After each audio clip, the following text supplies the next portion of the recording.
పరిస్థితి ఉండేది కదా. ఉమ్.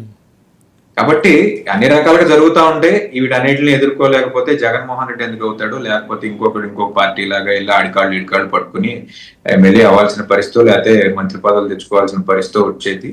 జగన్మోహన్ రెడ్డి అనే వ్యక్తిని కదిలించాలంటే ఇంకా కొంత సమయం పడుతుంది. ఎట్లా ఎట్లా ఎట్లా ఇంకా కొంత సమయం పడుతుంది. ఉమ్.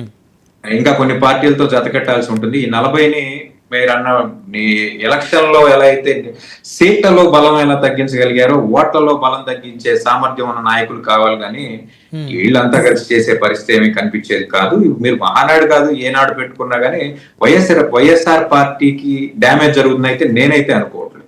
ఓకే, సో వైఎస్ఆర్ పార్టీకి డ్యామేజీ జరిగే పరిస్థితి లేదు అనే అంశం పక్కన పెడితే మనం ఉందా లేదా అనేది, కడప జిల్లాలో ఆల్రెడీ కూటమి బలమైనటువంటి సీట్లను సాధించిన తర్వాత మెజార్టీ సీట్లను, సో వారి బలాన్ని మళ్ళీ మరొక్కసారి కడప వేదికగా నిరూపించుకుంటే రాష్ట్ర వ్యాప్తంగా ప్రభావం పడదా? వెంకటేష్ గారు నిన్న మొదటిదాకా అసలు కడప అంటే వైఎస్ఆర్ అంటే కడప, వైఎస్ఆర్ కడప కదా పేరు కూడా. అసలు కడప జగన్మోహన్ రెడ్డి గారు అడ్డా, ఆయన కంచుకోట, పులివెందుల, అసలు చుట్టుపక్కల మొత్తం వారు తప్పితే రెండో వారికి అవకాశమే లేదు అనేటువంటి ఒక బలమైన నానుడు ఈ రాష్ట్ర దేశ ప్రజల్లో ఉంది.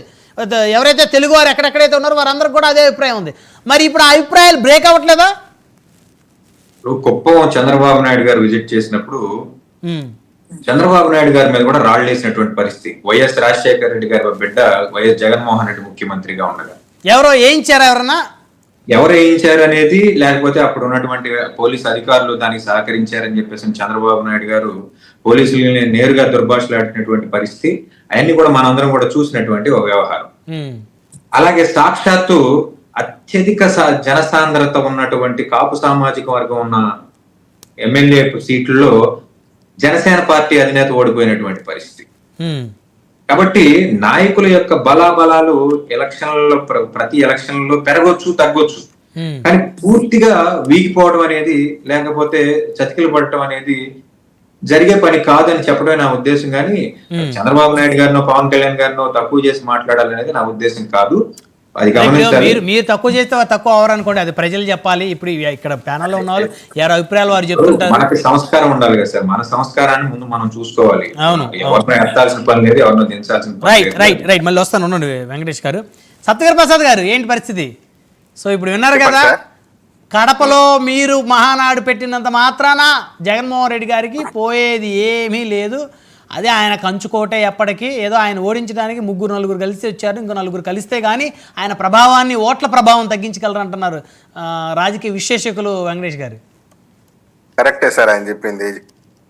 కడపలో పెడితే జగన్మోహన్ రెడ్డికి పోయేది ఏమీ లేదన్నారు. ఆడేమని ఉంటే కదా పోయేది అని పాపం.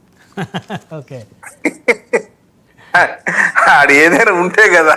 కానీ ఏం లేకుండా 40% ఓట్ బ్యాంక్ ఎలా నమోదవుతుంది ప్రసాద్ గారు? ఇప్పుడు వాళ్ళు ఆ విధంగా కాకి లెక్కలు, పిట్టలకు చిలక జోస్యాలు చెప్పుకుని కాలక్షేపం చేయాల్సిందే. ఇందాక రామారావు గారు ఒక మాట అన్నారు, తెలుగుదేశం పార్టీ చంద్రబాబు నాయుడు గారి నాయకత్వంలో చరిత్రలో ఎప్పుడైనా సింగిల్ గా పోటీ చేసి అధికారంలోకి వచ్చినటువంటి పరిస్థితి, వచ్చినటువంటి ఎన్నిక ఏదో ఉంటే చెప్పని అడుగుతున్నారు. ఆయన అంటే మీరు చెప్పండి ఎప్పుడన్నా